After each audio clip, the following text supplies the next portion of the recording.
C'est le moment d'ouvrir le chapitre économie de Paris Direct avec vous, Christophe Dansette. Bonjour Christophe. Bonjour Philomène. On commence par la Grèce. Et à 3 semaines de la date couperée pour la négociation du nouveau plan d'aide à Athènes, le FMI jette un froid. Le Fonds monétaire international pose ses conditions, en particulier l'allègement de la dette grecque, une condition à laquelle s'oppose l'Allemagne. Pourtant, les négociations ces derniers jours semblaient se dérouler dans une ambiance cordiale. Les chefs de mission des créanciers doivent d'ailleurs rencontrer pour la première fois le gouvernement d'Alexis Tsipras ce matin. Julie Chouteau. Alors qu'Athènes et Bruxelles peaufinent le 3e plan d'aide à la Grèce, le FMI jette une nouvelle ombre sur ce prêt de 86 milliards d'euros. Selon l'institution financière, la dette grecque, qui représente 170% du PIB, est insoutenable. Christine Lagarde demande son allègement. Il faudra des financements supplémentaires pour que le programme soit vraiment crédible. Il faudra aussi une restructuration de la dette.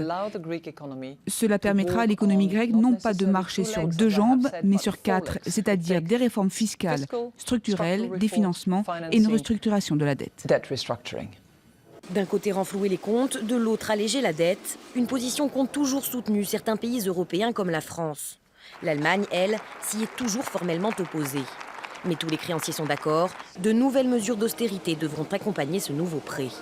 C'est justement sur ce point que le gouvernement grec de Syriza se déchire. En ce moment, nous avons 2 points de vue différents qui s'opposent au sein d'un même parti. L'un dit sortons de l'Europe, l'autre dit restons en Europe.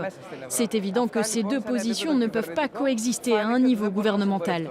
Le parti Syriza s'est réuni durant 12 heures jeudi pour tenter d'en finir avec cette crise interne. Les membres du parti ont voté pour un congrès extraordinaire en septembre. Trop tard pour ceux qui demandaient sa tenue avant le 20 août, date butoir pour finaliser le plan d'aide. À l'issue de cette réunion, plus d'une dizaine des 201 membres du comité central ont démissionné. Et comment réagissent les marchés ?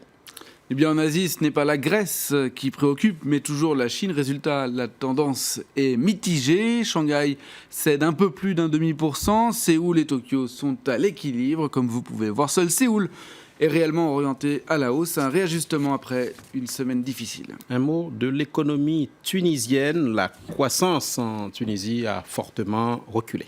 Le pays s'en doutait, la multiplication des actes terroristes, en particulier l'attentat sur la plage de Sousse et celui contre le musée du Bardo à Tunis, ont eu de fortes conséquences.